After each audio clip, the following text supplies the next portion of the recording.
O Balanço Geral exibe hoje uma entrevista exclusiva com o presidente Lula. O apresentador Laí Renor foi recebido pelo presidente no Palácio da Alvorada, em Brasília. Lula falou sobre investimentos no nosso estado, dívida de Minas com a União e as eleições para o governo do estado e também o governo federal em 2026. Vamos à segunda parte dessa entrevista. Deixa eu voltar para a visita do senhor amanhã a Contagem, depois Montes Claros, na semana que vem de volta a Belo Horizonte, no aglomerado da Serra, e, ao que parece, o governador Zema não estará presente, né? Ele não tem participado de eventos com o senhor. Ele já é um pré-candidato com lançamento à presidência da República. Como é que é a relação do presidente Lula hoje com o governador Romeu Zema? Olha, eu achei muito importante o seguinte, eu trato todos os governadores, eu não faço distinção a nenhum governador. Nem ao de Santa Catarina, que me ataca todo dia, nem ao Zema, que mente, porque o Zema é o falso humilde. Bom, quem quiser conhecer o Zema, assista o Roda Viva. Porque quando ele aparece, sabe, na rede dele comendo uma banana com casca, ele poderia ter sido mais radical, comer um abacaxi com casca, ou comer uma jaca com casca. Seria muito melhor para ele mostrar, sabe, a bobagem que ele tentou passar para o povo. Ele é um falso humilde. Ele tenta vender uma humildade que ele não tem. Ele não tem essa humildade. Ele é o seguinte, ele tenta criar um tipo de comportamento que não condiz com a necessidade de um governo de Minas Gerais.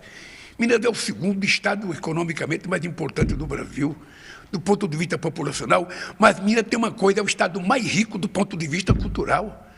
É um estado muito rico do ponto de vista político. Ninguém sabe fazer política como mineiro. Todo mineiro já nasce político. E ele tenta descaracterizar a honradez do povo de Minas Gerais, tentando essa falsa humildade, vendendo coisa que não tem. 8 anos falando mal do Pimentel. 8 anos, sem explicar a verdade. Porque a verdade no cru é que o Pimentel, durante 4 anos de mandato, teve que pagar a dívida com o governo federal. E ele, durante 8 anos, não pagou nenhuma dívida. É uma dívida de 165 bilhões de reais. É uma dívida... A dívida e tem um Propag agora a 191 bilhões e 700 milhões. E o Pimentel pagava para o governo federal e ele não pagou, sabe por quê? Porque o Pimentel entrou com um processo na Suprema Corte e a ministra Rosa Weber deu ao Pimentel o direito de não pagar durante um determinado tempo. Então o seu Zema pegou o Estado sem pagar a dívida. E aí começou a dizer que ele era competente e que o Pimentel não era competente. Eu procurei o Pimentel, falei, Pimentel, você tem que ir para o enfrentamento com o Zema. Você precisa ir para a rádio, você precisa ir para o jornal, você precisa visitar o Estado e dizer o que aconteceu de verdade. Porque senão as pessoas vão contando mentira, chega uma hora ela vira verdade. Se você quiser saber de uma coisa... O Propag, por exemplo, o que essa relação que hoje é mais azeda, né, vamos dizer assim, entre o senhor e o governador Zema, pode atrapalhar a renegociação da dívida estadual com o governo federal? Ele não pode atrapalhar, porque eu fiquei sabendo ontem que a Assembleia Legislativa já aprovou o acordo que foi feito, graças ao companheiro Rodrigo Pacheco. É importante a gente dar reconhecimento a quem merece. O Rodrigo Pacheco foi um dos companheiros, é presidente do Senado, sabe? E ele foi que articulou a possibilidade da gente fazer o Propag. Tá? Ele tem cabeça. E o companheiro Alexandre Silveira, que é o meu ministro de Minas e Energia e Minas Gerais, que tem feito um bom combate para tentar desmentir as mentiras contadas contra o governo federal. Pois bem, esse acordo, ele prevê, sabe, um acordo de 30 anos. São refinanciamento em 30 anos e vai ter o desconto do juro da dívida. E o que é que nós propusemos nisso? Para a gente fazer o acordo, o desconto do juro da dívida, 60% do dinheiro, que é quase 3 bilhões e 600 milhões anuais, que o governador vai deixar de pagar, para aplicar em políticas sociais. Reinvestidos no Estado. Reinvestidos em políticas sociais. Sabe, para que o povo de Minas Gerais possa acompanhar o desenvolvimento de qualquer outra região desse país. Então, foi um bom acordo. Eu quero agradecer à Assembleia Legislativa de ter aprovado esse acordo. Sabe? E todos os estados vão ter que investir parte desse dinheiro também em educação, para que a gente possa ter mais escola de tempo integral, para que a gente possa ter mais pé de meia, para que a gente possa ter mais benefícios para o povo que mais necessita em Minas Gerais.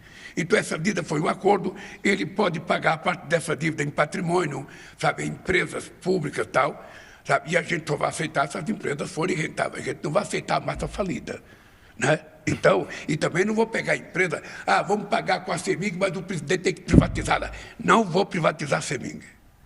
Eu não esqueço de Itamar Franco colocando a polícia dele para enfrentar o Fernando Henrique Cardoso para não privatizar a CEMIG.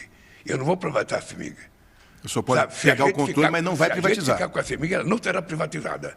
Ela será moralizada publicamente e continuará sendo a grande empresa que ela sempre foi para o Estado de Minas Gerais. O senhor falou do senador Rodrigo Pacheco aí. Ano que vem, ano de eleição também para governo do Estado. A chapa do presidente Lula para Minas Gerais, a chapa dos sonhos, seria formada por Rodrigo Pacheco e Marília Campos, prefeita de Contagem, como vice? Você está me dando uma ideia. Eu posso dizer ao povo de Minas Gerais que não é ideia minha, isso aqui é o Laí que está dizendo. Ele já encontrou um candidato a governador e a candidata a vice. Eu vou dizer para você uma coisa, Laí, eu tenho sido muito amigo do Pacheco. Eu não conheci o Pacheco e durante o exercício da presidência dele no Senado, eu tive a oportunidade de ter uma boa relação com o Pacheco, gosto do Pacheco, respeito o Pacheco. Acho que o Brasil deve muito a ele, porque a defesa da democracia foi ele que fez naquele Senado. Se não fosse ele, a gente poderia ter uma situação diferente no Brasil. Então, eu acho que o Pacheco é hoje a figura pública de Minas Gerais mais respeitada, sabe, de Minas Gerais. Por isso, eu acho que ele está altamente qualificado para ser candidato ao que ele quiser. E se ele quiser ser candidato a prefeito, e a companheira Marília quiser ser vice... Ao governo. Sabe, ao governo. Se ele quiser ser candidato ao governo de Minas Gerais, e a Marília quiser ser vice, seria uma dupla. Mas o senhor conversa com ele sobre isso, né? O senhor já falou com ele sobre isso? Eu já sondei, mas ainda não firmei nada com ele. E o que ele respondeu? Não, eu acho que o Pacheco está se convencendo de que todos nós, seres humanos, precisamos construir uma causa na nossa vida. Você sabe por que eu acho que eu não vou ficar velho? Eu não vou evitar que os anos sejam contados. Eu vou fazer 80 anos agora, é 27 de outubro. 27 de outubro. O ano que vem eu vou fazer 81. Os anos vão passando. Mas eu não fico velho porque eu tenho uma causa. E quando você tem uma causa que levanta todo dia, sabe, disposto a cumprir aquela causa, você não fica velho. Os anos passam e a tua energia continua. Qual que é a principal causa do presidente Lula hoje?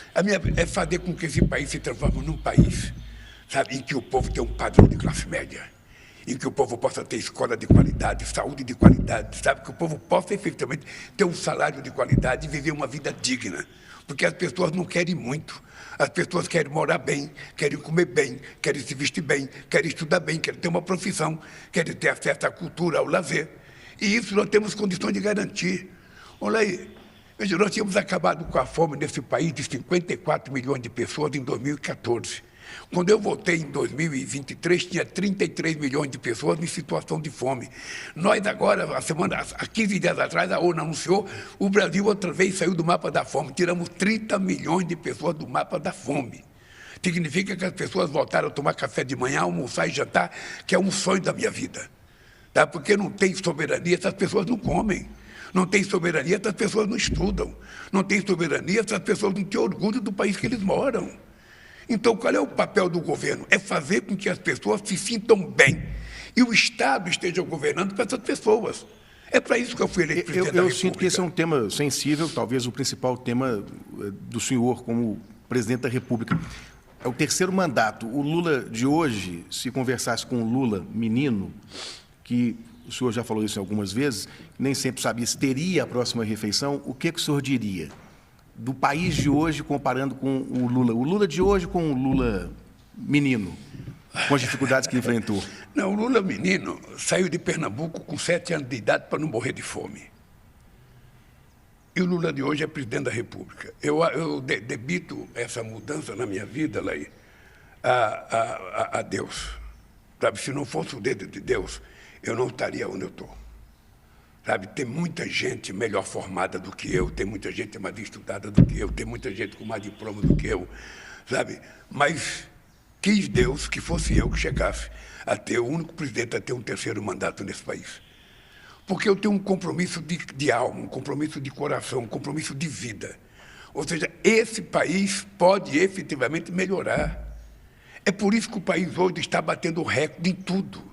Se você pegar a situação econômica do país hoje, olha aí, você vai perceber o seguinte: o país não crescia acima de 3% desde que eu deixei a presidência da República. Ele só voltou a crescer quando eu voltei a ser presidente da República. A massa salarial não crescia, o salário mínimo não crescia, a merenda escolar ficou 10 anos sem reajuste. Então, um país que não dá reajuste no salário mínimo, que não dá reajuste na refeição escolar, que não dá reajuste na bolsa dos nossos pesquisadores que têm que estudar. Um país que não investe, ou seja, nós pegamos esse país com 480 mil jovens do ensino médio desistindo da escola para ajudar no orçamento familiar. Só vou te dar uma ideia aqui, Lai. Vou te dar uma ideia. Lá em Minas Gerais, nós temos, acho que quase 347.900 alunos no pé de meia.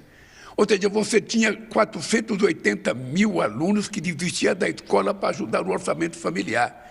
Nós resolvemos criar o pé de meia para garantir que esse jovem não desista da escola. Ele recebe R$200 por mês. Combater a evasão escolar. Para combater a evasão escolar. E no final do ano, se ele passar e tiver 80% de comparecimento, ele recebe mais R$1.000. Nos 3 anos, ele pode ter R$9.000. Tá? E por que nós fizemos isso? Porque é muito melhor a gente fazer um investimento para que ele continue estudando do que ficar fazendo investimento no combate ao narcotráfico, sabe? Se esse jovem não estudar, ele vai ser ganho para o outro lado, sabe? Então fica um investimento que vai deixar esse jovem orgulhoso, o pai orgulhoso, a mãe orgulhosa, e nós vamos fazer virá-los profissionais, homens de bem, cuidando desse país. Só Belo Horizonte, só Minas Gerais, são 347 mil alunos que nós pagamos. Já colocamos 1 milhão de estudantes na escola de tempo integral, porque nós queremos que a criança fique na escola o dia inteiro para não ficar na rua. Então, ou seja, eu voltei muito mais preparado, eu voltei com muito mais otimismo, e voltei para reconstruir. Nós encontramos 147 mil casas paralisadas, quase 6 mil creches e escolas paralisadas, obras que tinham começado no governo da Dilma. Nós tivemos que reconstruir tudo isso. E vamos terminar 2003 com um contrato de 3 milhões de casas. Veja, eu prometi 2 milhões. E nós vamos contratar 3 milhões de casas do Minha Casa Minha Vida. E vamos anunciar nos próximos dias o maior programa para a construção civil da história desse país, tá? Porque eu não voltei para brincar, cara, eu voltei para fazer com que o país se transforme uma das 6ª maiores economias do mundo.